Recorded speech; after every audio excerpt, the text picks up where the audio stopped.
comienza Enigmas 2019.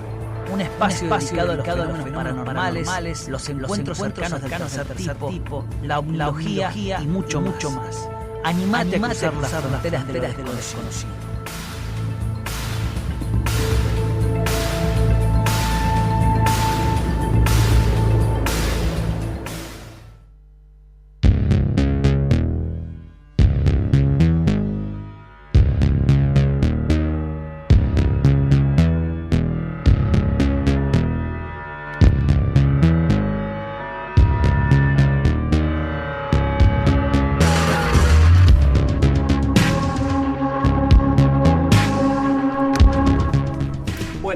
Aquí estamos nuevamente, miércoles, un poco tarde, 21:10, no importa, tenemos mucha información hoy para darle, ya que el miércoles pasado no pudimos estar por problemas de energía.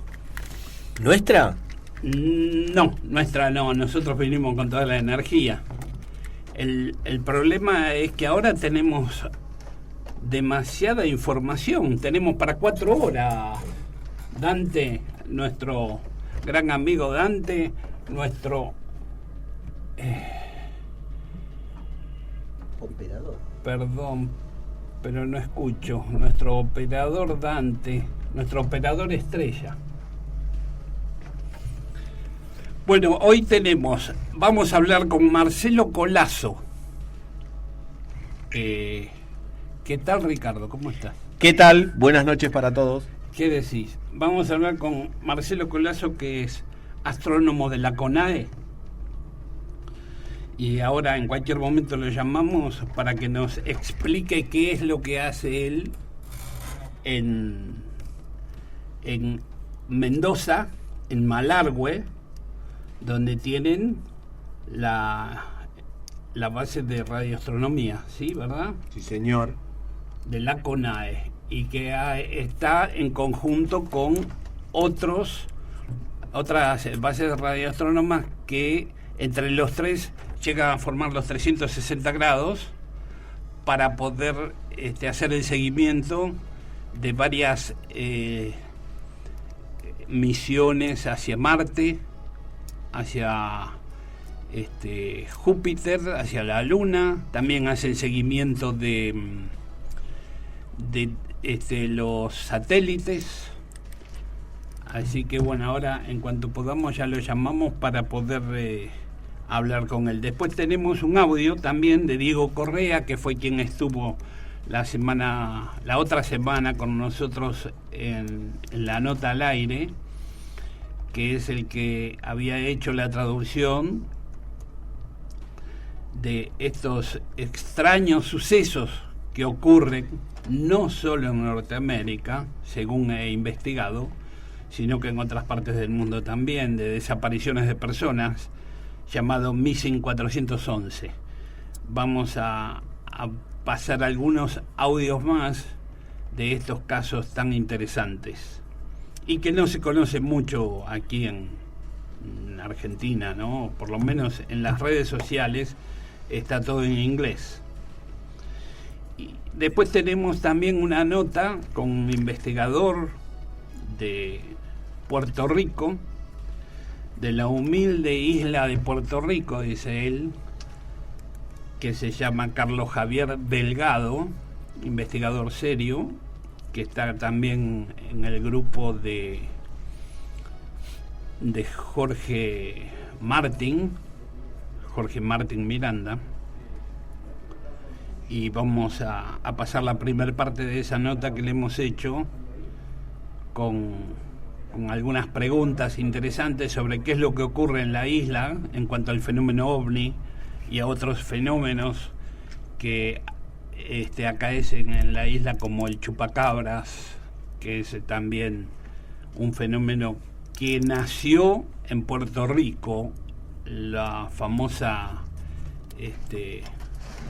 teoría del chupacabras. Y bueno, después vamos a pasar Sephora nuevamente, que vamos por las 500 firmas, la desclasificación de los casos OVNI, las fuerzas armadas, ya sea policías, todas las fuerzas de seguridad y fuerzas armadas Y bueno, después tenemos más cosas para pasar. Tenemos varias, pero no sé si nos va a alcanzar el tiempo para pasar estas. Calculo que nos va a quedar algo para el próximo miércoles, porque además tenemos casos nuevos, tenemos mutilaciones que han ocurrido en esta semana, antes de ayer, nuevas mutilaciones en Villa Ocampo.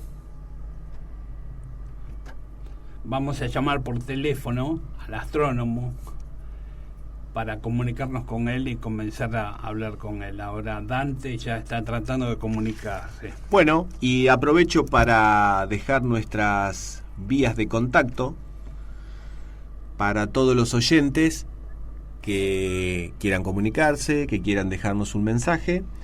Tenemos el 2879-0713. 2879-0713. También nos pueden escuchar a través de FM 96.1 Radio Atilra. Estamos en General Rodríguez, provincia de Buenos Aires, Argentina. Aclaro porque hay gente que nos escucha por internet. También tenemos la aplicación de Radio Atilra, la cual permite escuchar la transmisión las 24 horas a través de internet. Con un simple teléfono y unos auriculares uno puede estar escuchando todos los programas de la radio. Por si todo esto fuera poco, nos pueden ver a través de Facebook, que transmite en vivo. Saludamos a todos nuestros oyentes. Y bueno, también vamos a tener el programa subido en breve en nuestra página de YouTube del grupo GIFE.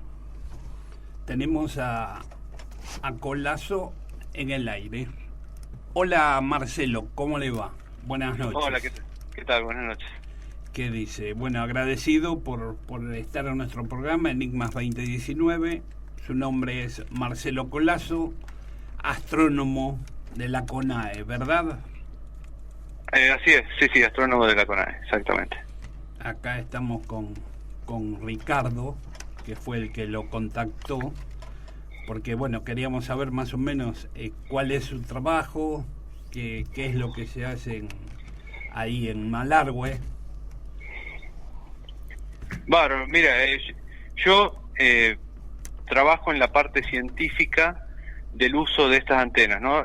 La CONAE, a través de los acuerdos con la Agencia Espacial Europea y también con China, tiene acceso al 10% del tiempo que tienen operativo esas dos antenas, ¿no? Esas antenas son de comunicaciones con las misiones interplanetarias de cada agencia. Sí. Pero además de ser una antena de comunicaciones, las características que tienen la permiten que sea un radiotelescopio. Entonces, la idea es usarla como un radiotelescopio para observar en las frecuencias en las que se usan en las comunicaciones. Ajá. Sí. Y con esos radiotelescopios, con los otros que trabajan, llegan a ser los 360 grados para poder ubicar varias misiones hacia el espacio. Exactamente, lo que tienen como digamos, para uno poder tener una observación continua, lo que uno tiene que hacer es compensar el movimiento de rotación de la Tierra, que hace que, digamos, uno observa una misión y va a venir un momento donde ya se va a ir bajo el horizonte. Entonces, si uno dispone de 3 estaciones a 120 grados de longitud geográfica cada una, cuando se pone en el horizonte de una va a aparecer en la otra, entonces uno le da continuidad a las 24 horas a la misión. Claro, lo pueden ver continuamente. Exactamente, por seguimiento. Eso, sí, exactamente. Por eso la Agencia Espacial Europea tiene la estación acá en Malargüe, tiene una en España y tiene una en Australia. Ajá. Sí. ¿Qué tal, Marcelo? ¿Cómo te va? Ricardo es mi nombre. Hola, ¿qué tal, Ricardo? Mucho gusto. Un verdadero gusto para nosotros tenerte al aire. Bueno, tuvimos un inconveniente la semana pasada, así que juntamos ganas y preguntas, así que bueno, te Buenísimo. quería consultar, además de hacer esta este trabajo sobre los satélites y sobre las demás comunicaciones que ustedes realizan ahí, ¿se está buscando algo en particular o se está a la expectativa de recibir alguna información que se pueda llegar a captar como entendemos hacen algunos otros radiotelescopios, puede ser? Mira, lo que se piensa hacer va a depender mucho del grupo, digamos, de radioastrónomos que pida el tiempo, ¿no? Nosotros las observaciones que estuvimos haciendo han sido más para conocer el equipo más que para conocer, digamos, el objeto que observábamos, ¿no? Por eso hacíamos observaciones de cuando, qué sé yo, uno hace lo que llama observación de continuo, que obtiene uno la energía o sea, un valor asociado a la energía que emite ese objeto en el ancho de banda que trabaja el equipo, ¿no? Eso, entonces nosotros usábamos objetos que emiten en esas frecuencias y que son conocidos, que son casi, digamos, estándares, ¿no? Porque si uno, digamos, si yo quiero saber cómo va a trabajar, cómo va a responder el equipo, necesito ver algo que yo conozco, si no sumo incógnitas y, digamos, no puedo, no sé si una respuesta es porque me está cambiando la fuente o me está cambiando cómo responde la antena, ¿no? Entiendo. ¿Y cómo va ese conocimiento? Sí. No, bien, tenemos bastante, o sea, hemos hecho varias observaciones continuas. Uno da una curva de cómo se comporta la antena. Después también hemos observado estamos trabajando con el Instituto Argentino de Radioastronomía. Sí. Ellos hacen observaciones. El Instituto de Radioastronomía está cerca de La Plata, ¿no? Uh-huh. Y tienen antenas con las que hacen observaciones, pero en una determinada frecuencia. Ellos observan principalmente la línea que se llama la línea 21 centímetros, que es lo que emite el hidrógeno neutro, lo que permitió también hacer los mapas de la galaxia, y se dedican a eso. Entonces las antenas están para trabajar en esa frecuencia, ¿no? En las de Malargüe trabajan otras, pero el equipo que ellos usan es similar y podemos hacer observaciones similares. Ellos están trabajando ahora en un proyecto de observación de pulsares, que son objetos muy compactos que giran varias veces por segundo, miles de veces por segundo, y emiten radiación como un faro. Entonces uno ve pulsos, ¿no? Entonces ellos hacen esa observación de pulsares y estuvimos haciendo pruebas con el equipo de ellos en la estación de Neuquén, trabajando en las frecuencias de estas estaciones, y pudieron observar exitosamente, digamos, los pulsares, ¿no? Así que abre también esa opción para trabajar ahí. ¿Qué tipo de objeto es un pulsar? Es un objeto muy compacto, o sea, es una estrella de neutrones que gira muy rápidamente. Una estrella de neutrones, imagínate que es tan compacta que es como si fuera toda la masa del Sol en una esfera de 10 kilómetros de radio. ¿Sí? Toda la masa del Sol, que es enorme. Que sí, exactamente. O sea, estamos hablando de un objeto de 1 millón de kilómetros de diámetro, concentrado en 10 kilómetros. ¿No? Qué terrible. O sea, el Sol es 100% gaseoso. El Sol es casi todo hidrógeno, ¿no?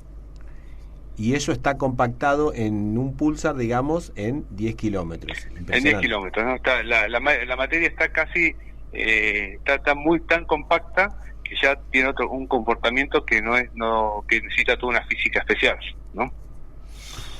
¿Nuestro Sol se puede convertir en un pulsar? No, o sea, para llegar a objetos tan compactos uno tiene que partir de estrellas más grandes. El Sol se va a convertir en una enana blanca, no va a llegar a ser una estrella de neutrones. Ambas cosas no las podríamos llegar a ver. No, porque, digamos, el momento digamos, porque el Sol ahora está funcionando en un cierto equilibrio, ¿no? En el que está generando energía a partir del hidrógeno. A partir del hidrógeno transforma 4 átomos de hidrógeno, uno de helio, y la diferencia de masa por la fórmula de Einstein se transforma en energía, ¿no? Hay una pequeña diferencia entre lo que son un átomo de helio y 4 de hidrógeno. Esa pequeña diferencia de masa es lo que se libera como energía. Entonces, mientras tenga combustible, va a seguir quemando ese hidrógeno y generando la energía que nosotros observamos. Pero va a llegar un momento que se va a acabar. Claro. Entonces empieza a darse cierto proceso de que, bueno, el Sol está en un equilibrio entre la gravedad y la radiación que tira para afuera, ¿no? O sea, ahí está el tamaño del Sol está dado por ese equilibrio entre esas dos fuerzas. Cuando deja de generar energía, entonces la que tira para afuera empieza a aflojar, entonces empieza a comprimir el Sol, empieza a achicarse.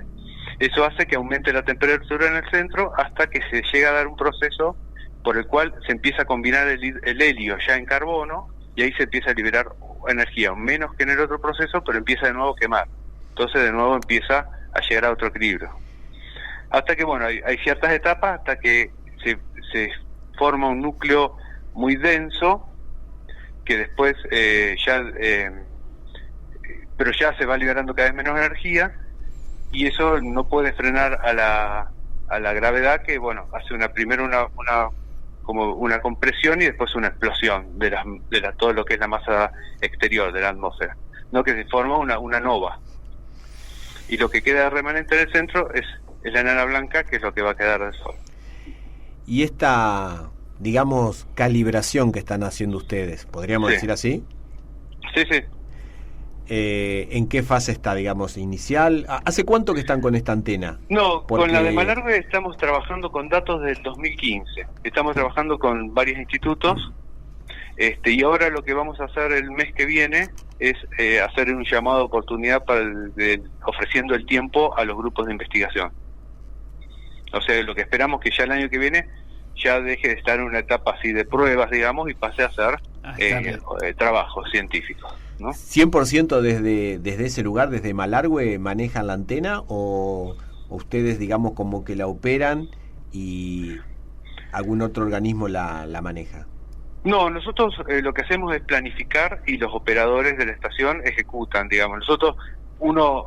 Yo he ido varias veces a observar, pero también he hecho observaciones remotas, ¿no? Yo planifico toda la observación, le doy a los operadores qué quiero observar, bueno, los archivos de planificación en los formatos que ya están definidos, y ellos hacen la observación y después me dan los datos. Y hoy por hoy, ¿se puede acceder desde alguna página de internet como para ver lo que hacen, o todavía no se puede? No, eso lo estamos trabajando, porque, digamos, los datos han sido, digamos, sin más una cosa más de ingeniería, digamos, que como te digo, no hay resultados así de impacto científico, ¿no? Porque han sido pruebas. También un tema que teníamos es que el equipamiento que tiene la estación es de una antena de comunicaciones, entonces no está preparada para hacer ciencia, digamos. Por ejemplo, vos te comunicás con una misión interplanetaria y esa información que se transmiten está en un cierto formato, con una cierta modulación. En cambio, el dato de la naturaleza es ruido. Entonces los equipos de estos de comunicación generalmente el ruido lo descartan, que es justo lo que yo quiero observar. Pero bueno, trabajamos con un modo por el cual también graban sin pedir así formatos, y hemos podido armar algunas herramientas para usarlo, pero no es lo ideal. Así que también estamos trabajando con organismos como el IAR para desarrollar instrumentos específicos para astronomía, ¿no? Aprovechando la experiencia que tienen ellos, de desarrollar los instrumentos y dejarlos puestos definitivamente en las estaciones para uso de toda la comunidad. Bueno, estamos comunicados con Marcelo Colazo, astrónomo de CONAE, que trabaja en una antena que está en Malargüe, Mendoza. Te quería preguntar, ¿ustedes hacen seguimiento de viajes de naves que van hacia Marte, Júpiter? ¿Es verdad eso? ¿Ustedes hacen eso seguimiento de eso esas lo naves? lo hacen los europeos. O sea, la estación esta es parte de la red de Europa para el monitoreo de sus misiones. Para monitorear. Ellos se comunican con sus misiones, pero no es algo que hacemos nosotros. Nosotros lo que hacemos es usar una parte del tiempo que nos asignan para nuestro uso nacional, ¿no? Que no tiene que ver con el tiempo que usan ellos para comunicarse con sus misiones. Está bien. Y ustedes lo usan para lo que es misiones nacionales. Claro, exactamente, y también usándolo para ciencia, o sea, como una antena de comunicaciones se puede usar para comunicaciones con misiones Sí. o astronomía. O también hay aplicaciones también que no son solo astronómicas, sino también, por ejemplo, geodésicas, ¿no? Hay métodos utilizando más de una antena cooperativamente, que se llama interferometría. Uno puede hacer estudios de la forma de la Tierra, teniendo precisiones de la posición también, ¿no? ¿Ustedes tienen precisión de la forma de la Tierra? No, me refiero que se pueden hacer estudios, o sea, se pueden hacer estudios geodésicos usando estas antenas también. Está. ¿No? La precisión que tienen de la forma de la Tierra, ¿cuál es? No es plana, ¿verdad? No. Pero, por ejemplo, una cosa que tienen estas antenas es relojes atómicos. Ajá, sí. Que permite definir con mucha precisión el tiempo, ¿no? El tiempo de observación. Porque Claro. uno observa cooperativamente con otras estaciones, Sí. y quiere saber si un cierto frente de onda cuándo llega cada una de las antenas, porque digamos, si imaginamos la superficie de la Tierra, donde están las distintas antenas en distintas longitudes, y vemos un frente plano de onda que se acerca, ese mismo frente va a tocar a las antenas en distinto tiempo. Y si nosotros queremos utilizar los datos de esas antenas, necesitamos saber exactamente en qué momento llega ese frente a cada antena. Entonces tenemos que medir con mucha precisión el tiempo. Y para eso cada estación tiene que tener su reloj atómico. Claro. Me permito meterme un poquito en la pregunta de Carlos, Sí. ya que estamos. Hay una teoría hoy en día que da vuelta por todos lados y habla acerca de si la Tierra es redonda o es plana. Sí. ¿Vos qué opinión tenés al respecto? No, bueno, yo pienso que es una esfera porque hay observaciones, Sí. ¿no? La CONAE tiene sus satélites y nosotros vemos la Tierra. Sí. ¿Y cómo crees que se sustenta esta teoría que hoy por hoy, no sé si por la cantidad de medios, de redes que hay, cómo se puede sustentar? ¿Le ves algo de sostenibilidad a esta teoría? Yo creo ¿De la que, Tierra plana? o sea, o sea, tengo gente que conozco que me dice que cree nomás porque lo escucha en YouTube. Sí. O sea, no hay mucho más fundamento que eso. Claro. Entonces, y uno es no aceptarlo, o sea, los hechos. O sea, yo como científico, hay una teoría y después uno trata de generar, digamos, decir, bueno, esta teoría me genera tales resultados. Yo observo y comparo. Yo tengo observaciones, pero si yo no creo ya en las observaciones, no puedo discutir sobre algo. Si digamos, no crees que hay satélites, por ejemplo, orbitando la Tierra. Claro. Claro, además ustedes tienen también en cuenta el movimiento de rotación de la Tierra para sus comunicaciones. Tal cual, exactamente. Claro. Sí. Uno de los ítems que yo leí que la CONAE estas misiones es sobre vida extraterrestre. Es decir, no están buscando vida extraterrestre. La teoría sería, o la hipótesis, si es que en algún momento llegan a encontrar con estas misiones, ¿no? Claro, o sea, vos decís las misiones interplanetarias, Claro. que exploran el sistema solar. Claro. No, o sea, hay misiones de búsqueda de vida, digamos, no sé si inteligente, primero buscando Sí. vida. Sí, ¿no? algún tipo de vida. Exactamente. Después, con el tema de nosotros, no tenemos ningún trabajo ahora, tampoco buscando señales, Ajá. ¿no? Como tipo SETI, alguna cosa de esa, Sí. no estamos trabajando en eso. Está bien. Pero estas misiones sí pueden encontrarse con algún tipo de vida, o aunque sea con agua. Si es que Exactamente. existe agua. Sí. ¿Existe agua o hay agua en alguno de nuestros Sí, planetas de existe, por nuestro ejemplo, sistema? habían encontrado hielo en Marte, en la Sí. Luna, También. o sea, hay, no se ha encontrado hasta hoy vida, pero agua, productos de carbón, me refiero basados en carbono, Sí. hay, ¿no? Hay- Muchas moléculas, hay nubes moleculares donde se observa una cantidad de moléculas impresionante. Ajá. O sea, hay mucha variedad.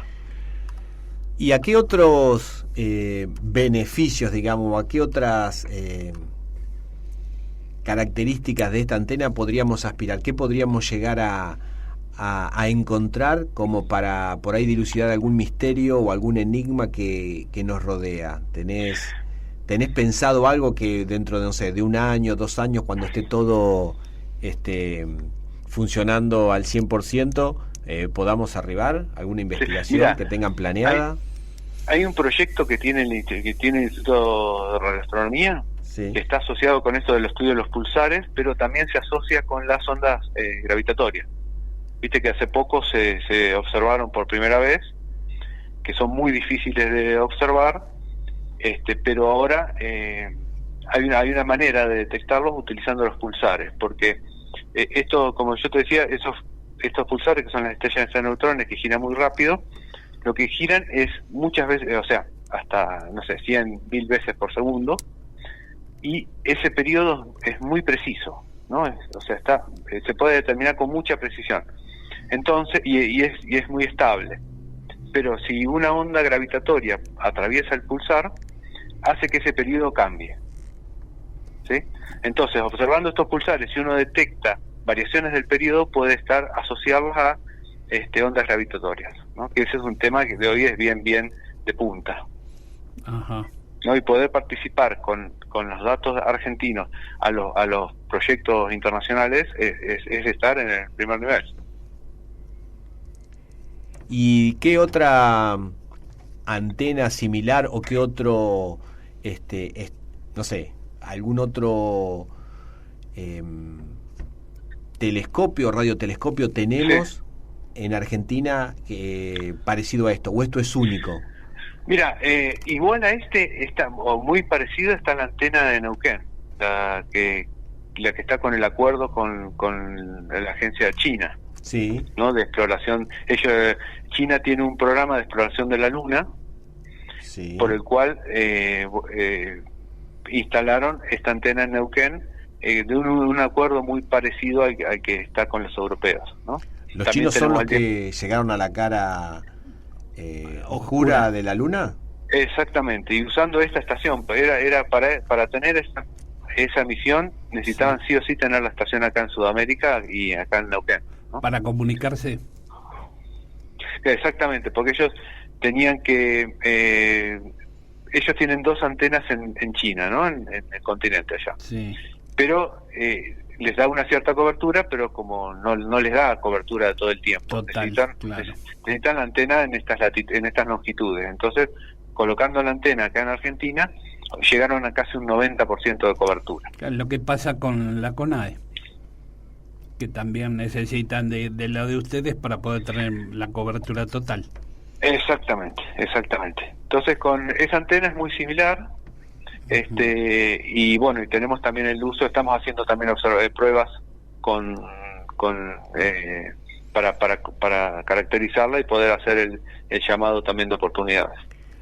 Leí algo por ahí de una sonda que no sé si ustedes la miran desde ahí, la ayudan a navegar, la sonda Gaia, ¿puede ser?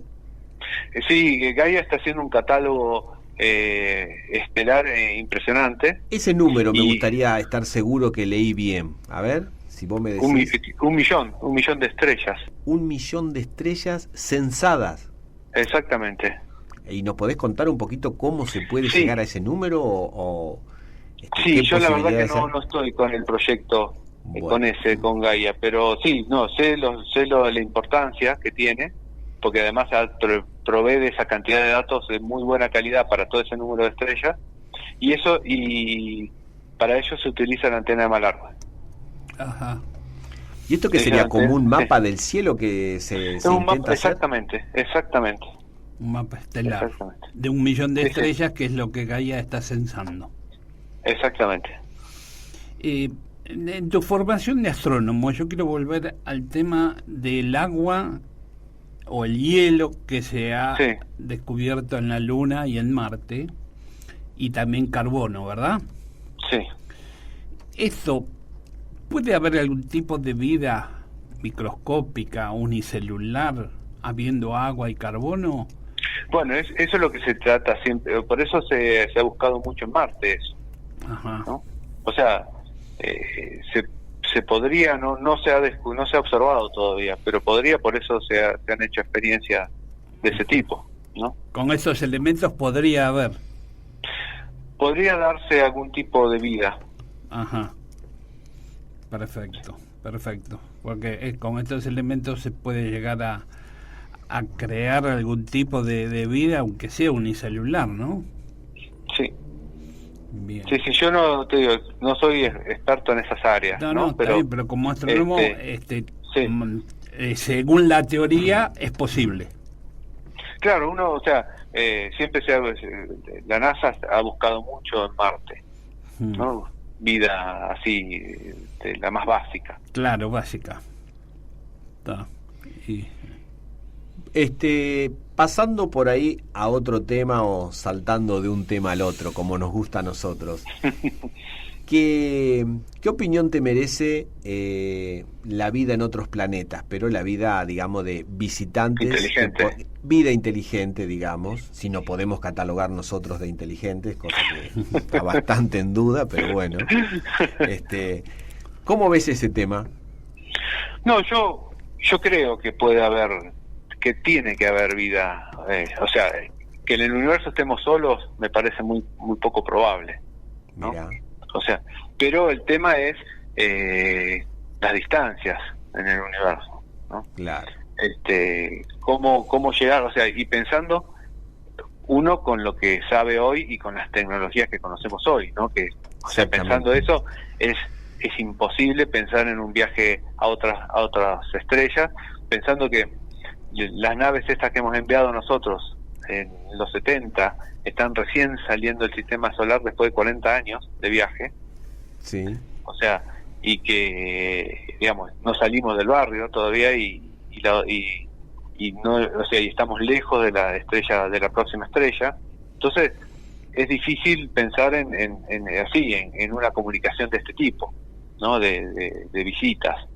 También el tema aún las comunicaciones a la velocidad de la luz, uno piensa, bueno, observa algo, que una señal quizás de una civilización, pero con una distancia que hasta que cuando llega el mensaje, digamos, han pasado capaz que miles de años, ¿no? Claro. Sí, según nuestra tecnología. Exactamente. Y eso nuestro conocimiento de las teorías, de las leyes de la física y el universo hasta el de momento. lo que tenemos, ¿no? Exactamente.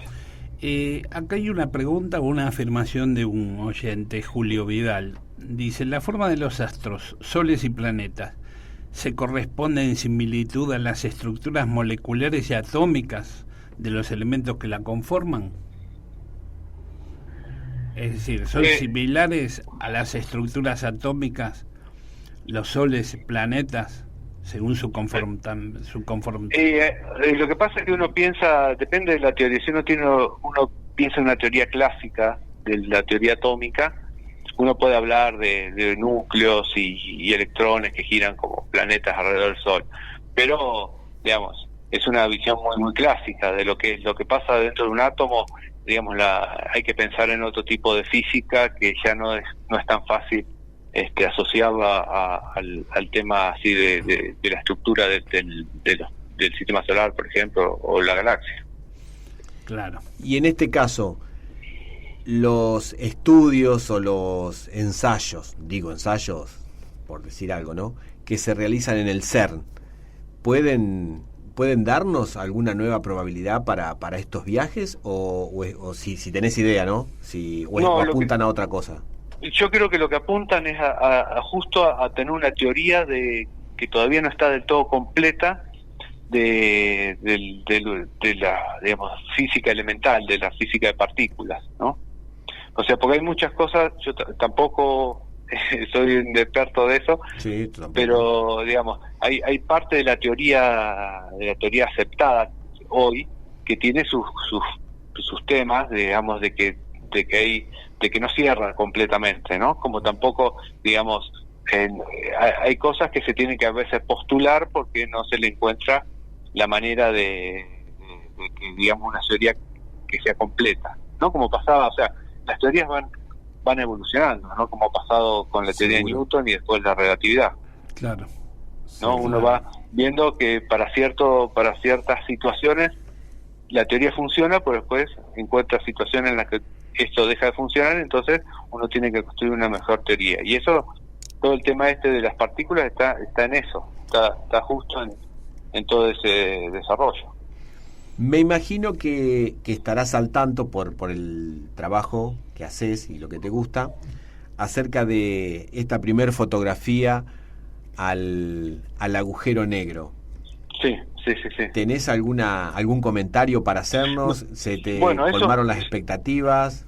Sí, tal cual. Y además eso es un buen ejemplo de cómo trabajan cooperativamente los radiotelescopios, porque ahí se usó la técnica esta que se llama VLBI, que es Very Large Base Interferometry, que es interferometría de muy larga base, Sí. que es usar todas las antenas para mejorar la resolución. Sí, Claro. ¿No? Y esto, por ejemplo, es algo que se puede hacer con las antenas de mal largo, qué Ujú. bien. ¿no?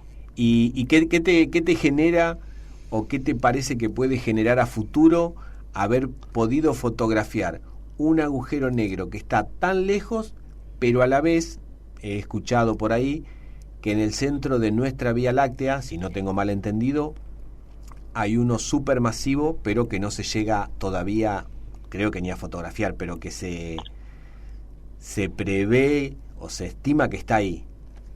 No, está bárbaro. La verdad que llegar a esos avances, como fue el tema de la medición de las ondas gravitatorias, hasta ahora la observación esta, o sea, el desarrollo tecnológico va permitiendo todas estas cosas que nos van a ir sorprendiendo todos los días. O sea, el avance de la ciencia con la tecnología es exponencial, ¿no? Y creo que o sea, quizás todavía no imaginamos lo que vamos a saber dentro de 10 años. Claro, porque es exponencial, se va reproduciendo muy rápido. A nivel latinoamericano, con esto estaríamos como bien posicionados. Creo que Chile, bueno, hizo este trabajo de una parte de las antenas están en Chile para la fotografía del M87. Exacto, sí. O sea, estamos bien posicionados. No digo a la vanguardia, pero estamos ahí para generar estudios, generar ciencia. Sí, no, tenemos la capacidad humana que es la mejor. Y estas antenas, de la de Malargüe y la de Neuquén, nos permite tener herramientas que son únicas acá en América, porque Chile tiene el radiotelescopio de ALMA, tiene los telescopios ópticos, pero no tiene antenas de espacio profundo. Antena de ¿No? espacio profundo. Y como las antenas de exploración del sistema solar, la que usa la de Malargüe. No hay antenas de ese tipo, Ajá. más que en Argentina, acá en Latinoamérica, en Sudamérica. En Sudamérica, bien. Acá me pregunta de vuelta Julio Vidal, ¿qué se sabe de la nube de Oort? No sé qué es eso. ¿Vos sabés? Sí, yo no me dedico mucho a eso, pero sí, es toda una nube que rodea al sistema solar, Sí. pero no tengo, o sea, lamento no poder dar detalles, pero Una nube o sea, que... si un día puedo investigar un poco y otro día charlamos si quieren, Ajá. pero no, yo sé que todo digamos, es el límite del sistema solar. Ajá. Del sistema solar, de nuestro sistema solar. Exactamente. Ujú. Bueno, Marcelo, te agradecemos tu tiempo y te vamos a llamar en otra oportunidad para seguir charlando, si hay algún nuevo descubrimiento también. En Buenísimo, cuanto sí, por supuesto. a toda esta tecnología que nos gusta y creo que es muy importante. Buenísimo, no, para mí es un gusto y bueno, me gusta poder charlar de estos temas. Bueno, de mi parte, felicitar a todo el equipo que nos dejan tan bien parados y bueno, a los que nos gustan estos temas es un verdadero orgullo que Argentina, con todos los problemas que tenemos, tengamos gente que se dedique a esto, que es tan de vanguardia, ¿no? Sí, bueno, sí, la verdad que, como te decía antes, tenemos la capacidad humana, eso es innegable, ¿no? Eso es O bueno. sea, los investigadores argentinos son de primera. Bien. Exactamente. Algo bueno tenemos. Yo creo que bastantes cosas buenas tenemos, pero o nos saboteamos solos o nos tratan de sabotear, pero bueno, vamos a salir adelante. Gracias, Marcelo. Un gusto, ¿eh? Hasta Estamos en luego. contacto entonces. Un gran abrazo. Gracias. Chao, buenas noches. Bueno, ¿te gustó? Me gustó y me dejó como a la expectativa de seguir haciendo estas entrevistas que nos hablan de cosas que salen ya de lo que hablamos cotidianamente. ¿Anotaste para llamar a Neuquén? Y ya lo estamos llamando. En Neuquén es, ¿no? Donde estuvieron haciendo el seguimiento de la nave que fue de China a la cara oscura de la Luna. Bueno, eso vamos a ver. Lástima que no debe haber fotos de eso, porque está todo oscuro ahí, no tan como sé. nosotros el miércoles pasado. Le vamos a preguntar eso. Bueno, por lo menos le pude sacar que hay agua en Marte, en la Luna, y que hay carbono, y que puede haber algún tipo de vida, hipotéticamente, con esos elementos. Importante, dicho por un astrónomo. Y dos cositas más que me dejan bastante tranquilo. Una, que no estamos solos, o que es improbable que estemos solos. Y la otra, esta teoría de la Tierra plana, que como que a uno lo va mellando de a poquito cada vez que lo escucha, que hay gente que ahora apoya esta teoría y uno dice, ¿cómo puede ser que sea plana? Y hay documentales, hay noticias, vamos a tener que apelar por ahí a nuestros oyentes, si alguno tiene una buena explicación de cómo podríamos ver o tratar de entender que la Tierra sea plana, después de tantos años de hablar que es redonda o geoide. Te tomo la iniciativa y vamos a tratar de hablar con alguien que quiera salir al aire y hablarnos cuáles son las bases en que se fundan para hablar de la teoría de la Tierra plana, ¿no? Yo no sé si aguanta mucho análisis, pero No bueno. sé, pero hay gente que puede venir y decirte y estar segura de que es así que calculo que alguien, vamos a ver si quiere salir al aire y hablar en pos de esa teoría. Bueno. ¿Está bien? Vamos a un pequeño corte y venimos con el primer audio que tenemos. ¿Cuál es? ¿Cuál es? A ver. ¿Cuál es? Vamos a venir con el de Carlos Javier Delgado, la primera parte. En cuanto venimos, el investigador de Puerto Rico, vamos a pasar la primera parte para que escuchen nuestros oyentes qué es lo que está pasando en Puerto Rico, que es un lugar muy enigmático en donde vienen muchas noticias del fenómeno ovni y de chupacabras, etcétera. Sí, señor.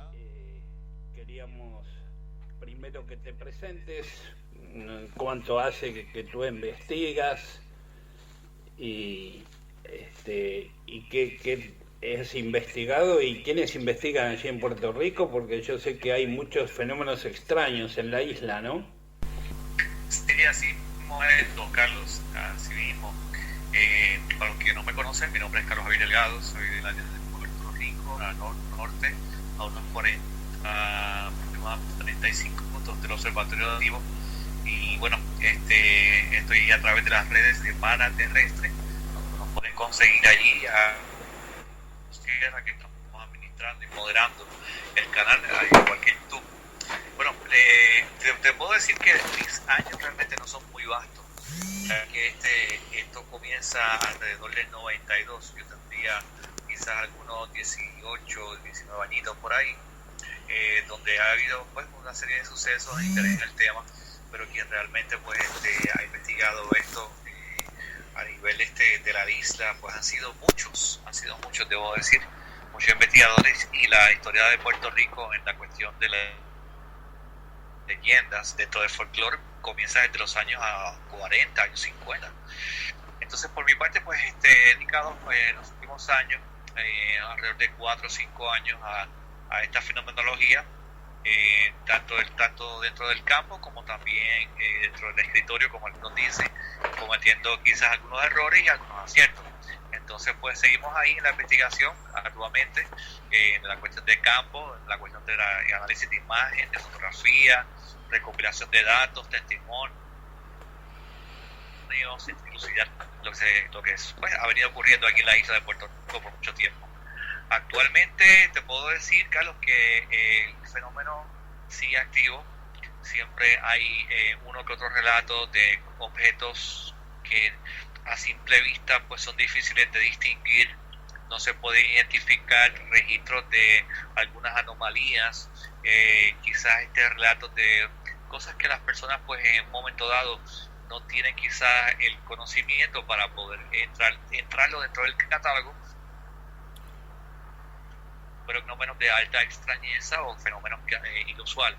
Entonces hay muchos relatos, hay mucha leyenda, pero también investigación seria dentro de ciertas áreas mantenidas en el anonimato, sin la cuestión de llevar esto a una intención de alarmar o una intención quizás de llamar la atención o crear algún tipo de pauta, como decimos acá, crear algún tipo de digamos, de revolcar el avispero, porque hay investigaciones que entiendo se debe quedar en la por el bien de que no se vaya a manchar la cuestión de la evidencia, que no se vaya a manchar el caso, que no se vaya a afectar. Claro. Y dime, ¿allí hay muchos investigadores en Puerto Rico? Sí, ha habido muchos. Ya lamentablemente algunos de ellos no están con nosotros, pero uno de los nombres que obviamente y muchas personas conocen y que ha estado en la luz pública por muchos años es Miranda, quien le debemos mucho ¿verdad? Por la ayuda, por los consejos, por cómo nos ha ayudado en la cuestión de investigación, que si fuésemos a hablar de un nombre que ha estado activo por mucho tiempo, pues debemos apuntar al señor Jorge Martín Miranda. Ahora, sí, te puedo mencionar que desde décadas pasadas, en la ufología, cuando Puerto Rico comenzó con este tipo de fenomenología, desde los 50, podemos mencionar al señor Carlos Ochoa, a Rubén, no ritmo tengo, discúlpame, a ver si puedo conseguir el nombre, porque son tantos nombres que realmente, no el Rigao, sí, disculpa, no el Rigao, que es un señor muy serio que comenzó en la década de los 50 investigando esto, y ha habido otros muchos también, otro que empezó hablando del fenómeno, pero que ya no habla, pero que ahora quiere hablar de nuevo y cosas así por el estilo. Así que tenemos muchos investigadores aquí en el área de Puerto Rico, los más reconocidos, los más que todo el mundo recurre a ellos para buscar información, que buscamos información. Y han estado investigando una serie de casos increíbles, tanto en Yunque como en toda la isla. Yo tengo un nombre, LeMarche, ¿te suena como investigador? Por supuesto, no podemos pasar por alto a Sebastián Rubio Lamarck. Es un historiador, es el historiador de la República Dominicana, radicado aquí en Puerto Rico, quien ha escrito, oye, Carlos, OVNI de Puerto Rico y República Dominicana, una de las joyas más grandes literarias de la ufología en Puerto Rico, y que actualmente para poder conseguir un libro como ese se necesita buscar la seca y la meca, y es una aguja o un pájaro, es una joya de libro. Y él, sí, dentro de ese grupo que comenzó en toda esta oleada desde los 70 para acá, el nombre muy importante es el de Juan Sebastián Rubio Lamarck, o Sebastián Rubio Lamarck, junto con quien fue en ese momento Carlos Ochoa, que comenzó a investigar este fenómeno, que también se le conoce como contactado. Sí. Y bueno, y Jorge Martín es otro gran investigador de ahí de Puerto Rico. Es correcto. Actualmente Jorge Martín y yo tenemos mucha comunicación. Compartimos algunas notas. Cuando yo tengo alguna duda en algo, le pregunto, chequeamos, corroboramos y hacemos un trabajo en conjunto sobre investigación, y que han compartido también, ha tenido amigos para poder nosotros publicarlo en nuestra plataforma de, por ejemplo, testimonios importantes de pilotos de aviones acá que han visto y han tenido contacto visual, debo decir, con algún tipo de fenómeno aéreo no identificado. Ajá. ¿Y hay algún caso así típico, un caso que sea de alta extrañeza? Debe haber varios, ¿no?, en Puerto Rico. Hay varios. Hay algunos que todavía están en curso, hay otros que todavía se sigue, ya se han concluido. Pero te puedo decir, por ejemplo, uno de los casos más importantes que recorrió el mundo entero fue el caso de Amaury Rivera Toro, donde tuvo un contacto con unos seres, se le conoce como abducido, o sea, levantado, fue llevado, según el señor Amaury relata en su libro, que fue llevado y tiene ve estos cabezoncitos grises, más un hombre alto, etcétera, etcétera, etcétera. Otro de los casos más importantes que podemos mencionar por acá fue el caso de la década de los 90, nada más y nada menos que en Adjunta, que este caballero aquí, pues humildemente ha seguido la investigación y ha tratado de indagar un poquito en ello, que fue una oleada ovni que se dio para la década de los 90, donde residentes de la municipalidad de Adjuntas reportaban casi todos los días, con mucha frecuencia, una serie de objetos voladores identificados. Incluso tengo un informe que se mantiene el anonimato, que puedo compartir solamente detalles porque la persona no quiere que lo nombre, y es sobre una persona que me confesó y me habló de esta manera de confianza y muy cómodamente sobre un objeto cilíndrico en las antenas de la municipalidad de Adjunta, Puerto Rico, y me pidió, ¿verdad?, por favor, que no entrara mucho de lleno en eso, porque le dio mucho miedo al ver este tipo objeto cilíndrico, tipo cigarro, digamos, trasladándose de una antena a otra allá en el municipio de Adjunta, y eso fue algo que realmente fue impactante. La persona yo lo conozco y una persona de alta credibilidad. Mira, ¿y hubo casos de humanoides? De humanoides se ha dicho muchas cosas. Se ha hablado aquí, las personas que hablan que han tenido este tipo de experiencias hablan de seres cabezoncitos, color gris, con ojos almendrados, ojos negros. Algunos hablan de unos seres con ojos almendrados, color negro, bastante alto, piel pálida, de una confección muy delgada, con unos monos o unos suits o unos trajes pegados al cuerpo. Hay quienes alegan que han visto seres con orejitas, hay otros que alegan que han visto lo que se denomina por ahí los seres de luz, que serían más bien como tipo nórdicos, con ojos azules, pelo rubio, bastante alto, con una tonalidad de voz bastante extraña y con un acento bastante desconocido. Carlos, ¿qué tal? Buenas noches, Ricardo es mi nombre. Buenas noches, Ricardo, saludos. Un gusto. Te pregunto, para que estemos todos más o menos en contexto, el relieve, la topografía de Puerto Rico, si vos nos podrías describir un poquito para después hacerte alguna que otra pregunta por los casos. ¿Cómo definirías vos el relieve de tu país? Bueno, Puerto Rico, al ser una isla tropical, está bien rodeada de arbustos, es muy espesa, tiene muchas montañas, tiene mucho mogote, tiene, lógicamente, por ser y mar, de playa, tenemos los montes más altos, que son alrededor de 3.000, aproximadamente 3.192 pies de altura, que son el Monte Picacho, Toro Negro, que está entonces ubicado en el municipio de aproximadamente Luquillo, entre Nahuatl, que es el famoso Yunque. Y si vos tuvieses que situar los casos, ¿se dan en cierto sector de la isla o los que has podido investigar u observar se dan en cualquier contexto del país? Mira, testimonios, relatos, artefactos así, experiencias hay en todos los municipios. Pero yo estaba hablando precisamente con Jorge Martín hoy y llegamos a la conclusión de que los puntos más fuertes, lo que llaman los puntos calientes, localizamos algunos de ellos. El más importante de todos y el que más fenomenología, el que más leyenda, el que más relatos trae es el Yunque. Es uno de los bosques más espesos que hay en todo esto, que tiene una gran cantidad de fauna, flora, y que también incluye e involucra un halo de misterio, donde muchas personas alegan haber visto de todo tipo de cosas.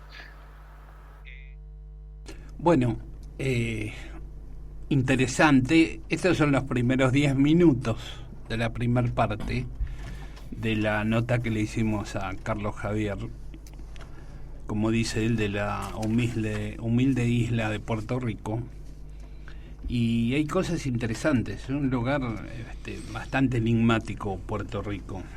Habla del famoso Yunque, que es un lugar, es un lugar cerrado por los militares, porque ahí los militares, los norteamericanos, tienen una base y hay una parte que no dejan pasar a nadie, hay otra parte que sí pueden ir. Es un lugar abierto, un bosque, en donde se han dado muchos reportes de apariciones extrañas y hasta de luces que entran en la montaña. Yo tengo entendido que no se puede pasar con aviones por arriba del Yunque, está prohibido. No sé por qué, si porque es una base militar o por algún otro tema, pero eso está. Incluso gente que ha andado por ahí cuenta que militares les han dicho que no podían acercarse a algunas partes de ese lugar del bosque ese, porque estaba prohibido. Así que algo debe encerrar eso. Incluso el que tiene mucha información sobre eso es el investigador de Puerto Rico, Jorge Martín Miranda. Y habló de uno de los casos interesantes de esa nave madre supuesta que, según el testigo, le contó que estuvo viéndola, que se pasaba de antena a antena en la municipalidad del pueblo de Adjuntas de Puerto Rico. Interesante caso.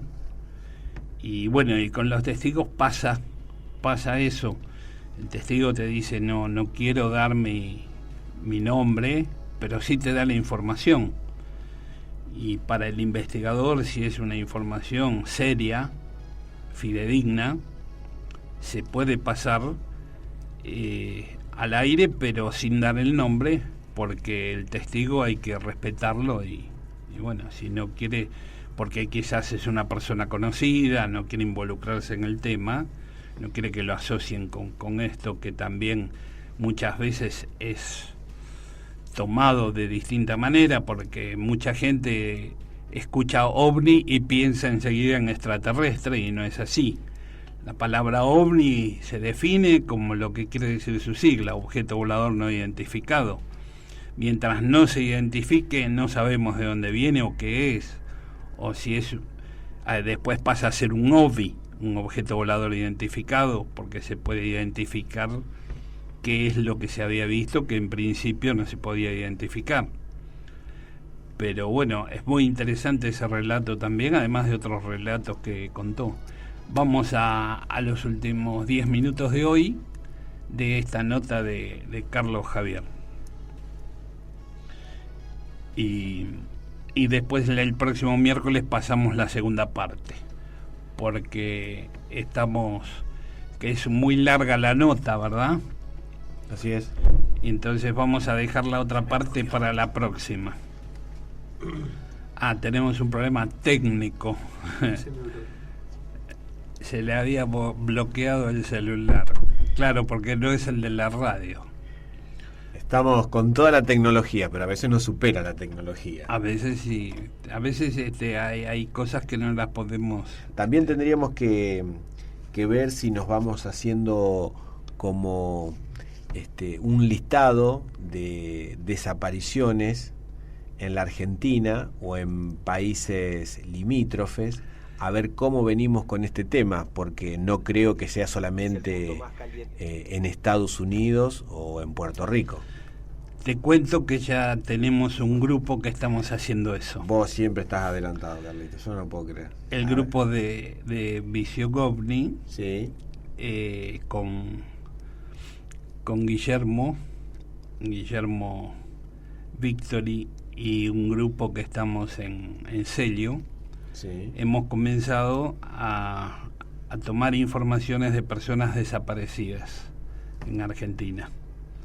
Así que después, cuando tengamos, vamos a ir pasando los resultados, y lo comenzamos hace una semana, 10 días.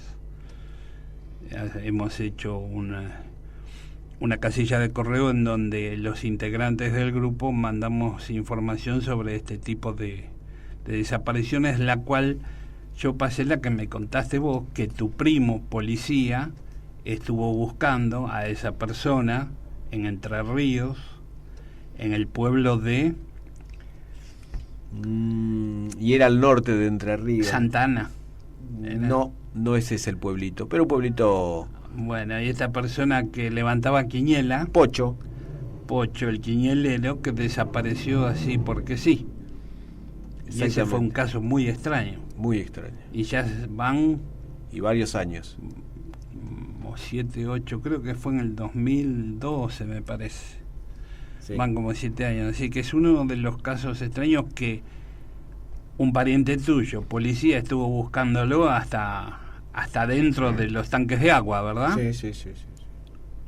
Y no se encontró nada, ni rastro de esa persona. Hasta el día de hoy tengo entendido que no, pero me voy a poner en contacto de nuevo y vamos a averiguar un poco más, pero que yo sepa... ¿No lo podemos sacar al aire a esta persona? Y vamos a ver. Ya está retirada de la policía. Sí, pero un poco meticuloso. Bueno, probemos, el no ya lo tenemos. Sí, el no ya lo tenemos. Quédate Vamos a tranquilo. la segunda parte de Carlos Javier.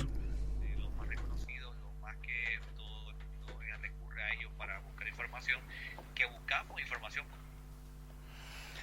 Eso lo dice Jorge Marcos. Ya está investigando una serie de casos increíbles, tanto en Yunque como en toda la isla. Yo tengo un nombre, Lemarch, ¿te suena como investigador? Ah, por supuesto, no podemos pasar por alto a Sebastián Rubio Lamarck. Es un historiador, es el historiador de la República Dominicana, radicado aquí en Puerto Rico, quien ha escrito, oye esto, Carlos, OVNI de Puerto Rico y República Dominicana, una de las joyas más grandes literarias de la ufología en Puerto Rico. Y habló de esta manera de confianza y muy cómodamente su conclusión de que los puntos más fuertes, Puerto Rico, un común, tiene la facilidad de servir de territorio a las fuerzas norteamericanas, donde aquí se está establecidas bases conocidas norteamericanas del ejército de los Estados Unidos. Y en estos casos de que hay militares de semejante potencia mundial, ¿ustedes en algún caso han recibido ayuda de ellos como para investigar, o es un fenómeno que o les pasa desapercibido, no le dan importancia o hacen creer que no lo tienen en cuenta? ¿Cómo lo ves vos? Lo podemos ver de la manera más objetiva posible, de la siguiente forma: cada cual tiene sus protocolos, tiene su metodología y tiene sus objetivos para poder entonces investigar este fenómeno. Ya si recuerda que ahora mismo todos los protocolos han cambiado en las Fuerzas Aéreas de los Estados Unidos, los pilotos están llamados y convocados para dar cada uno de ellos sus testimonios y que puedan identificar objetos voladores identificados abiertamente. Entonces, en el área de Puerto Rico, similarmente, lo que podemos decir es que ellos tienen su metodología, tiene su digamos, sincretismo, tiene su hermetismo, y en ese sentido, pues, yo creo que estamos trabajando con el mismo fin, pero con métodos distintos. respetando cada uno, ¿verdad? Cada uno de los territorios y la parte que le corresponde. Tú dices que ellos están investigando también el fenómeno ahí. La gente que va al yunque, que dice ver cosas extrañas, hay lugares que no puede acceder porque están ellos, ¿no? Los militares. Claro, recordamos también que el yunque es conocido como de Caribbean Rainforest en inglés, Caribbean Rainforest. Por lo tanto, le corresponde y es custodiado por el Departamento de Recursos Naturales de los Estados Unidos. Es decir, el yunque está aquí, pero no es de nosotros. Es custodiado por el Departamento Federal de los Estados Unidos. Significa que hay ciertas áreas en las cuales cualquier persona que se quiera acercar, censurado y acompañado amigablemente entre comillas, a la entrada, en caso de que ellos entiendan que dentro de sus políticas alguna persona está entrando en áreas indebidas. Actualmente, y es bueno que lo sepan, el yunque tiene ciertas veredas hoy día que están censuradas al público en argumentos de que se están reparando, que se están haciendo algunas cosas. Yo no lo sé, ellos sabrán. Bueno, y de estos sectores donde vos dijiste, no sé si el nombre es tal cual yo lo pude anotar, adjuntas. ¿Qué caso tenés para comentarnos de ahí que a vos te llamen la atención, de acuerdo a lo que han manifestado las personas o algún tema en especial que vos quieras recalcar, lo más llamativo o lo que a vos te parece más llamativo? Mira, creo que fue para septiembre, el número te lo debo, para septiembre de 1991. Esto fue un caso bien interesante, donde los vecinos de Guillar, cerca del área donde está el aeropuerto, cerca de las minas, llegaron a ver lo que ellos dicen que era una esfera luminosa de diferentes colores que se movía de manera inusual, de manera errática. Interesantemente, una noche que el señor Edwin Plaza fue a investigar como locutor de radio para poder reportar lo que estaba pasando en ese momento, este señor Edwin se da con un fenómeno bastante interesante, donde habían aviones caza en ese momento, y la grabación está por ahí, creo que está en YouTube. Le corresponde al señor Echevarría, quien fue el que tuvo, ¿verdad?, para bien poder hacer público este tipo de relatos, la grabación de radio, y vas a escuchar donde el señor Edwin, tal cual, cada uno de los sucesos que están ocurriendo en ese momento, con aviones caza, y se escucha clarito los jets de fondo.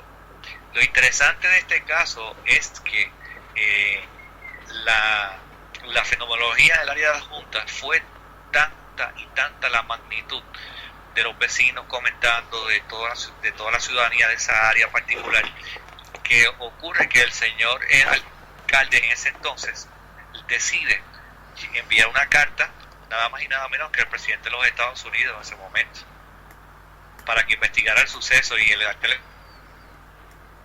fue en 1991. Uh-huh. Y en ese entonces estaba el señor George W. Bush, en la presidencia, porque es que ya algo que se salía de lo común, ya algo era abrumador, cada uno de los relatos, la información que se estaba dando, y el señor entonces Roberto Riga es el que decide a motus propio enviar esta carta de petición para el presidente de los Estados Unidos para que viniera a investigar qué es lo que estaba ocurriendo. Contestación que nunca fue respondida en ningún momento. Carlos, ¿cuál es la magnitud y por qué esta pregunta? Carlos, sí, cuando vos decís que se enviaron casas o se escuchan los casas de fondo, me imagino que es los aviones de guerra de Estados Unidos. Es correcto. O sea que Estados Unidos tomó intervención en ese caso, y te pregunto, ¿hubo algún informe, además de la carta que vos mencionás? ¿Hubo algún informe? Porque para que Estados Unidos despliegue un avión o dos o lo que sea, es como que algo llama la atención realmente. Bueno, podría ser, pero también es probable de que haya quizá algún tipo de ejercicios militares o algo así, algún tipo de reconocimiento. Ahora bien, sí llama la atención y es como que sospechoso de por qué en ese momento los aviones cazas estaban maniobrando tanto. Y te digo algo, Ricardo, estamos hablando de un municipio chiquitito, pequeño, bien centrado, donde no hay, digamos, una circulación de tráfico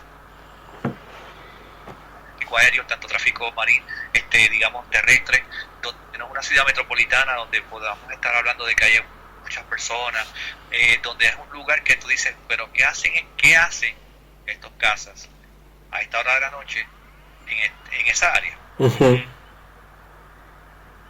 ¿Y hubo alguna explicación más adelante o quedó todo en algo que le llamó la atención a la gente nada más? En el contexto temporal que estamos hablando en 1991, Ricardo, ¿qué pasa? Que en ese momento quizá la petición, no había tanto apogeo para tú enviar una petición al Congreso para que desclasificara documentos. Entonces, por otra parte también, dentro del contexto sociológico estamos hablando que la milicia de los Estados Unidos en Puerto Rico siempre ha sido como que los G.I. Joe de la película, tú sabes, los superhéroes. Sí. Entonces la gente siempre tenía ese respeto, entonces no iban a estar cuestionando. ¿Sabes? Donde un militar levantaba la voz, ahí todo el mundo se quedaba callado, porque esa fue la realidad que vivió mi Puerto Rico. Ha cambiado las comunicaciones, la información, la educación, que es bien importante. Cuando nosotros hablamos de desclasificación de documentos, cuando estamos hablando de divulgación, cuando estamos hablando dentro del aspecto político de este asunto, las cosas cambian, porque ya entonces empieza a ver, espérate, esta gente ya sabe cómo hacer esto, esta gente ya está hablando de esto, esta gente tiene otra narrativa que es muy importante. Antes quizás se limitaba a ciertos aspectos, pero ya hoy día esto ha cambiado. Bueno, hasta acá la primer parte.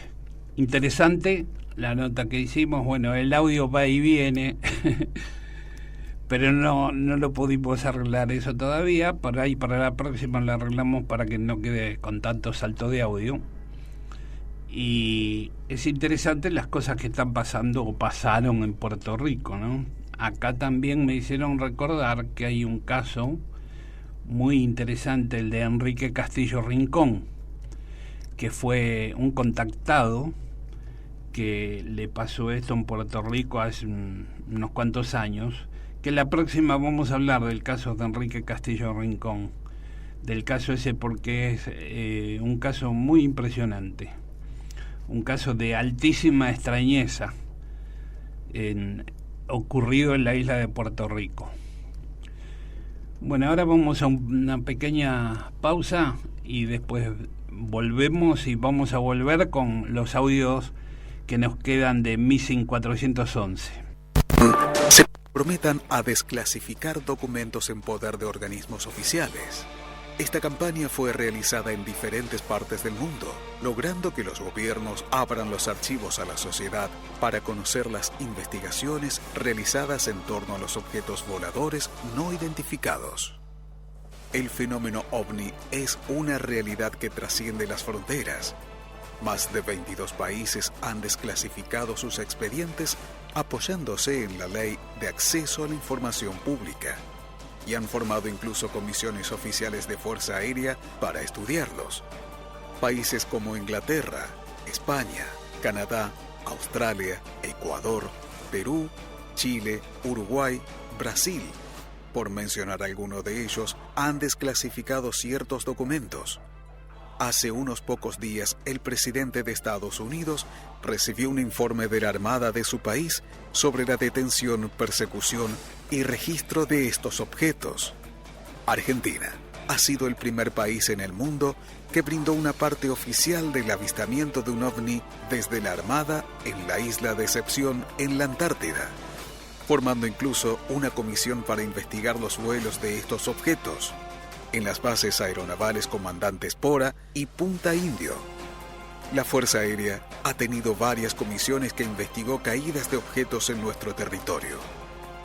Las fuerzas de seguridad como Prefectura Naval y Gendarmería Nacional hicieron investigaciones y lo hacen en la actualidad con el asiento en extensos formularios con la información recolectada de los mismos testigos. Por todos estos elementos es que le solicitamos a los candidatos a presidentes que en esta elección se presentan en las PASO que se comprometan a desclasificar los expedientes OVNI en posesión de cualquier organismo militar, de seguridad, de transporte, institucional, científico o de cualquier vinculación con el Estado nacional, provincial y municipal. Somos cientos de miles de personas que queremos saber la verdad. Firma en www.cefora.com.ar.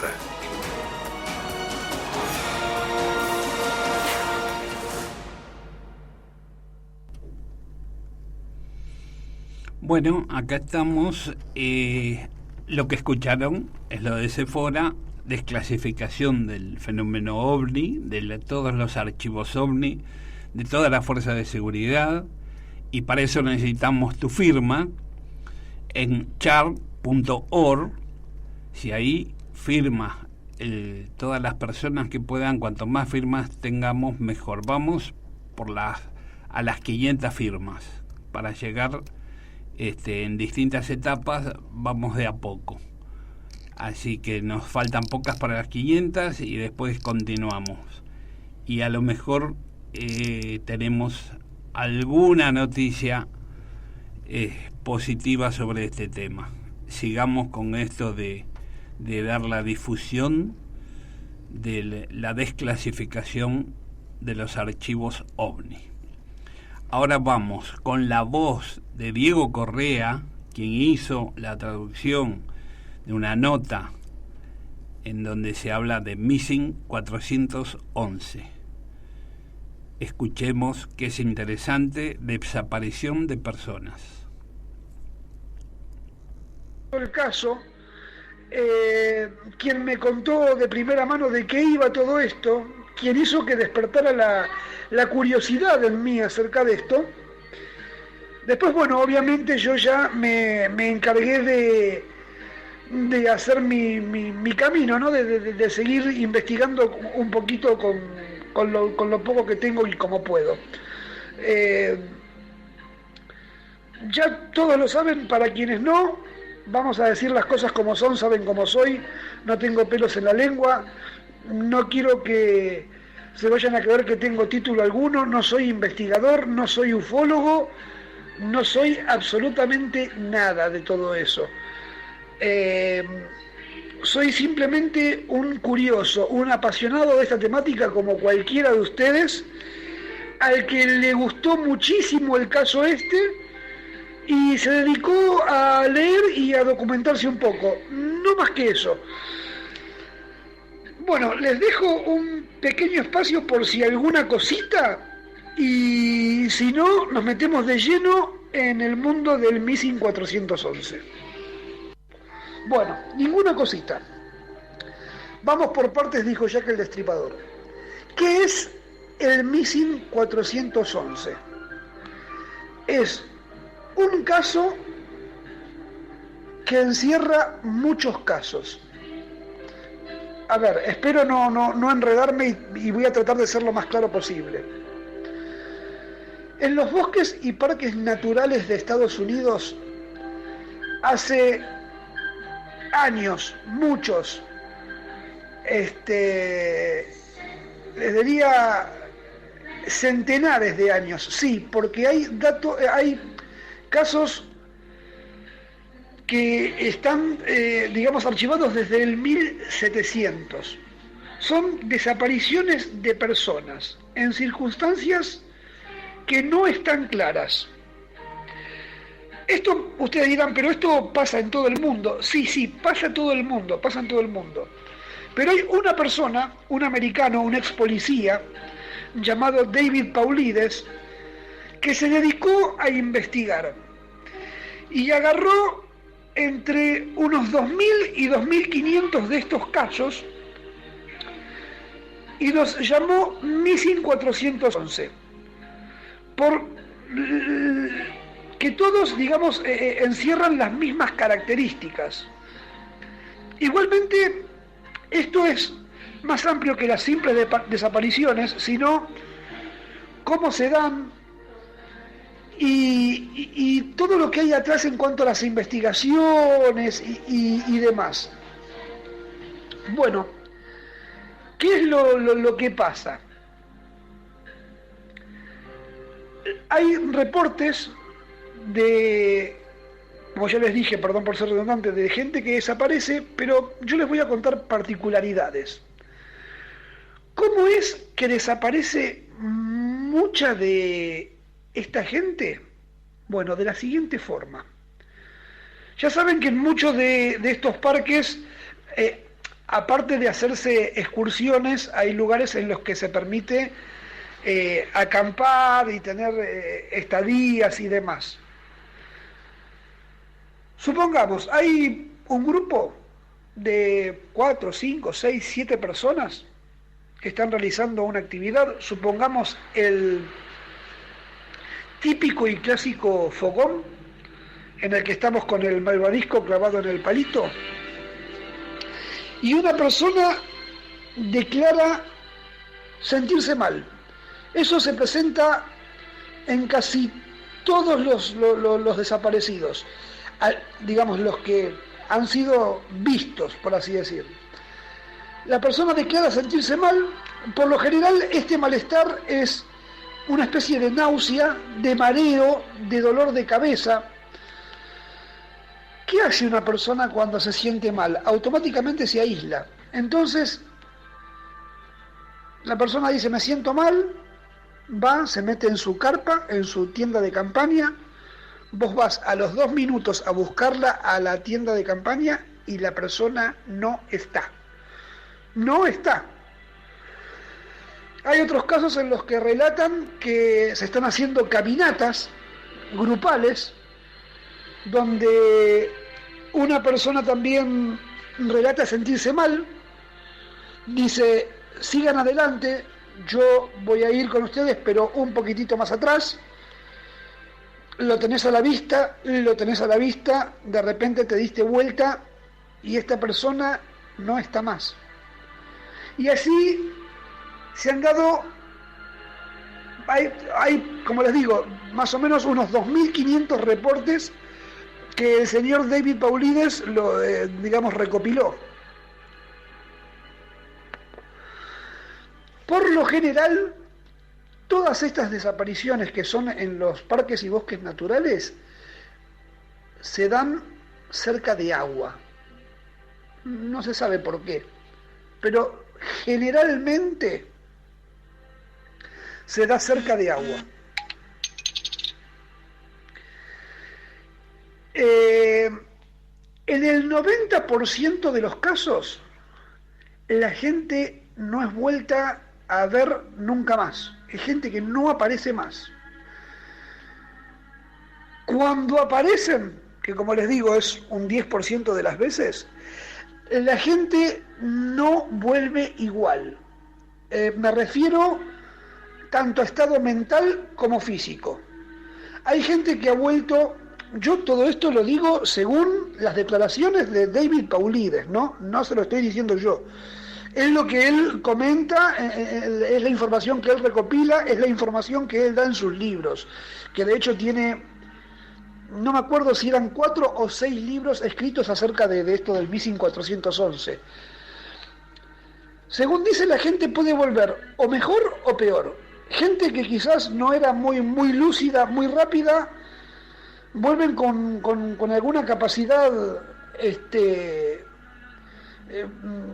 digamos, como mejorados, con capacidades agudizadas. Qué sé yo, una persona a la que uno le daba una calculadora para que haga una cuenta de 2 más 2 y la cuenta le daba 5, bueno, vuelven, que no voy a decir que son Einstein, pero hay gente que de repente es rapidísima en matemáticas. Y hay gente que vuelve como totalmente ida, o sea, como en un estado como si fueran autistas, una cosa así.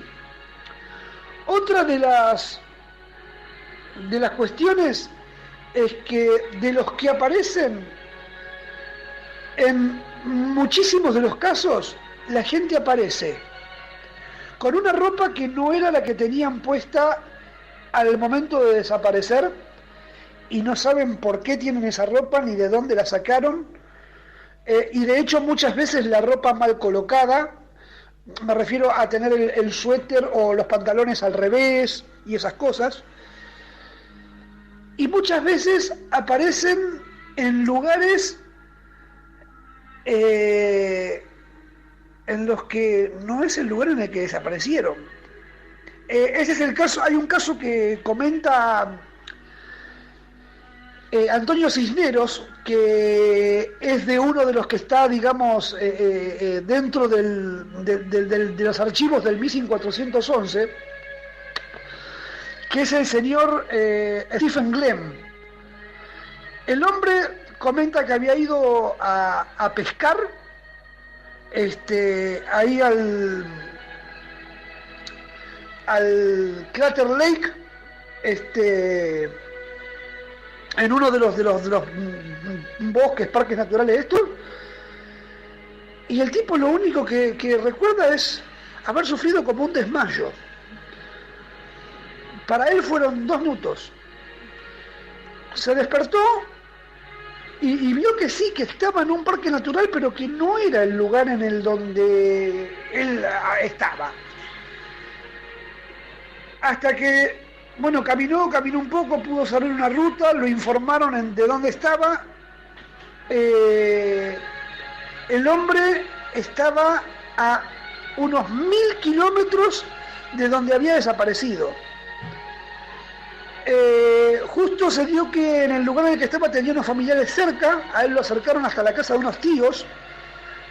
Los tíos lo vieron y lloraban, no lo podían creer, porque para él fueron 5 minutos, pero estuvo 14 meses desaparecido. Él no se acuerda absolutamente de nada. Muchas veces se encuentran las pertenencias de las personas, pero también en una forma rara, porque se encuentran las pertenencias acomodadas. O sea, fuiste, no sé, extraído de una caminata de montaña, y en algún sitio aparecen tus pertenencias, pero aparece tu camiseta como que doblada, tu pantalón, tu mochilita, todo como que muy prolijito en un lugar. Hay otro porcentaje, no me lo recuerdo ahora, no les voy a decir el porcentaje porque no quiero dar datos erróneos, quiero ser lo más certero posible, en el que la gente aparece muerta. Pero, ¿qué pasa? Por lo general, no se puede determinar las causas de muerte, y en muchas veces no corresponde el estado en el que encuentran al cuerpo con la fecha de desaparición. A ver, un tipo que lo están buscando, que desapareció durante 2 meses, en algún momento dan con el cuerpo, pero tiene un estado de putrefacción, ahí me salió, que corresponde a 5 años. Y viceversa también pasa. Encuentran a una persona que hace 5 años que está desaparecida y encuentran el cuerpo como si hubiera fallecido ayer. Hago una pausa porque ya voy 10 minutos, por si tienen alguna pregunta, y sigo adelante, cambio. Gracias, Diego, gracias. Bueno, yo quiero aportar algo. Sí, cabe mencionar que David Paulet es una persona que estudió en la Universidad de Long Beach, en California. Ahí están su currículum, ¿no? Sus títulos. Él fue policía durante 20 años, perteneció a diferentes corporaciones, entre esto la SWAT, el SWAT, y así como policía en el programa del policía del barrio, ¿no? Estuvo en diferentes, dentro de la corporación estuvo en diferentes digamos, diferentes oficinas dentro de la corporación. 20 años estuvo allí. Él ha investigado todos estos, empezó a investigar a raíz de un viaje que hizo a Canadá, me parece. Estuvo platicando con algún canadiense sobre estos temas y le llamó mucho la atención, porque él se acordaba de algunos temas que desapariciones misteriosas en Estados Unidos, y fue de ahí que se dio a la tarea de empezar a investigar estos casos, ¿no? Sobre el Missing 411. Missing 411 se refiere a que 411 es un número de emergencia, al igual que el 911, pero en el 411 se llama para reportar a gente perdida. Es el número de emergencia para reportar a gente perdida. Si estos casos aparecen como misteriosos, es porque se ha descartado la posibilidad de que esta gente tenga el síntoma de suicidio. No existe tal en estas personas que se hayan querido adrede ir a perder al bosque para suicidarse o algo así.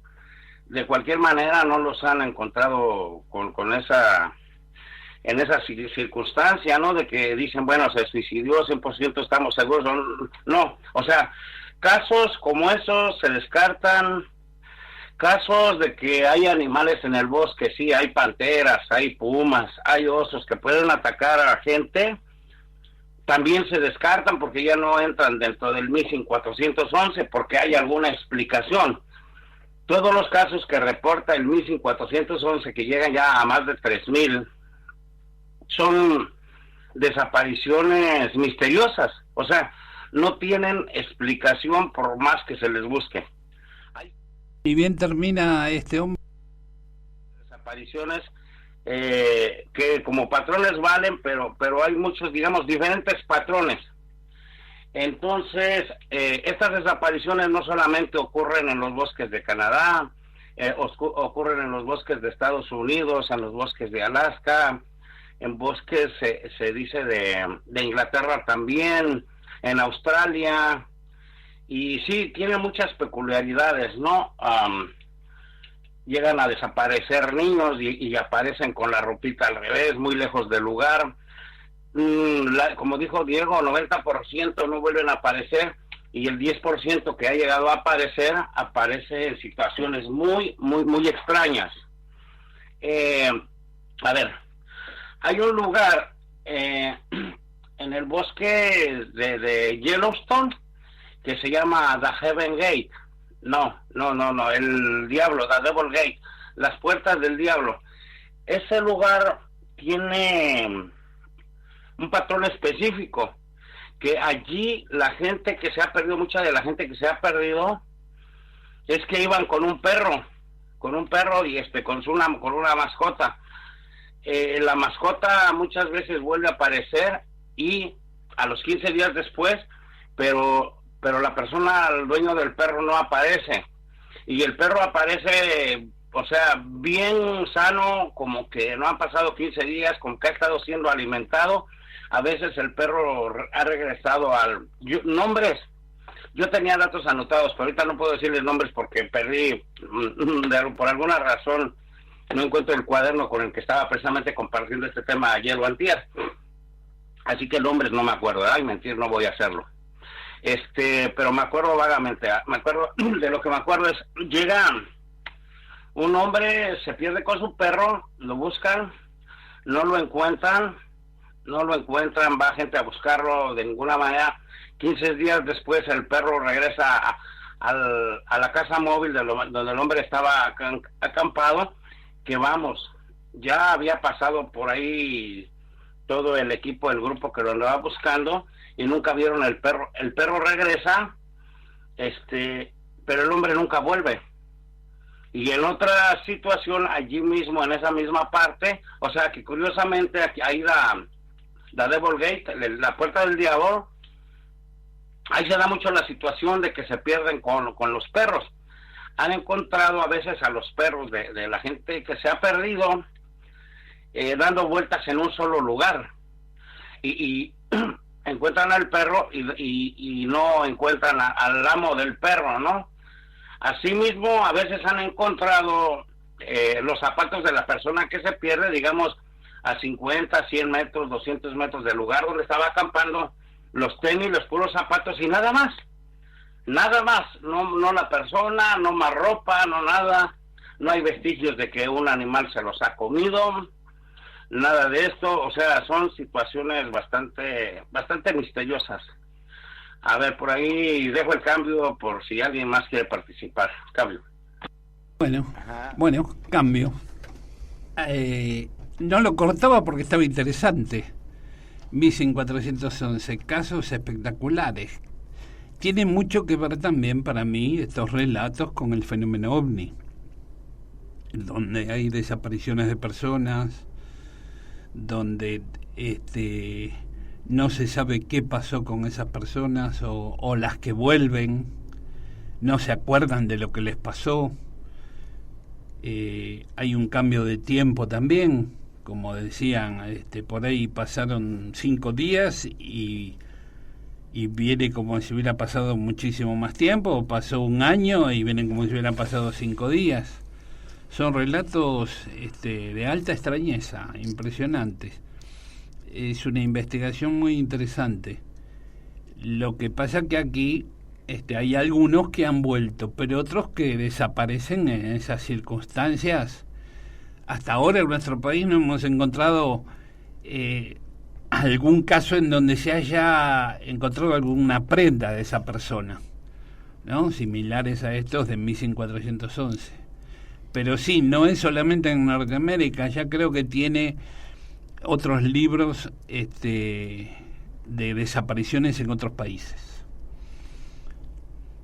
Muy interesante. Bueno, vamos con la información para mañana, el programa La Señal. Fernando Silva Hildebrand va a hablar del pie grande, del Sasquatch o Bigfoot, o también llamado Ucumar. Mañana en YouTube, 22 horas, el programa La Señal, Ciencia y Misterios de Fernando Silva Hildebrand. No se lo pierdan porque es un programa serio, muy bueno. Igual que el canal de demonios de Carlos Alberto Yurchuk, que pueden entrar por YouTube, en donde él hace reportajes y cuenta historias, y es muy interesante y también muy serio, dando información. El día jueves próximo, no mañana, sino el otro jueves, el día 5 de septiembre, está el Café Ufológico Río 54, en el Café Belagamba, en la calle Avellaneda 399. El que quiera ir puede ir, no tiene que pagar nada, solo lo que consume. Y el lunes próximo, que es el día 2, puede ser, el lunes o primero, no sé, hay un programa nuevo de radio, Flight Radio.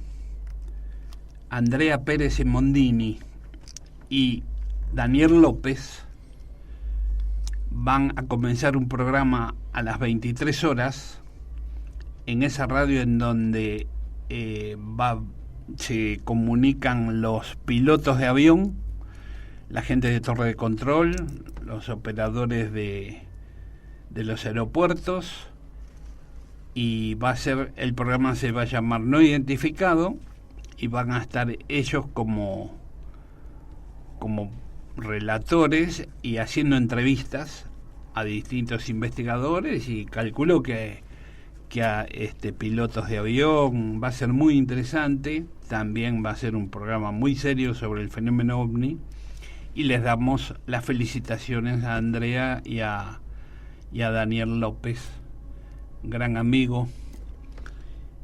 Y creo que nada más nos queda saludar a la gente que estaba conectada y agradecerles: Carlos Rummel, Martín Giraudo, Adrián Chitrángulo, Ignacio Molina, Beto Muela Yáñez, Eduardo Dopazo, Julio Alejandro Vidal, Arturo Ruano, Pelús Arjona, Santiago Marchi, Néstor Rey, Chacho Córdoba y Andrea Pérez Simondini.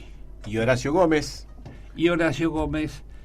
Que quizás el miércoles que viene hagamos parte del programa en directo con la radio de él, y él se encuentra en Australia, en Sydney, y quizás hagamos un directo entre el radio y radio, porque está al mismo tiempo que nosotros. Qué lindo, sería lindo. Así que vamos a ver si lo podemos realizar. Muchas gracias, buenas noches y hasta el próximo miércoles. Nos vemos pronto.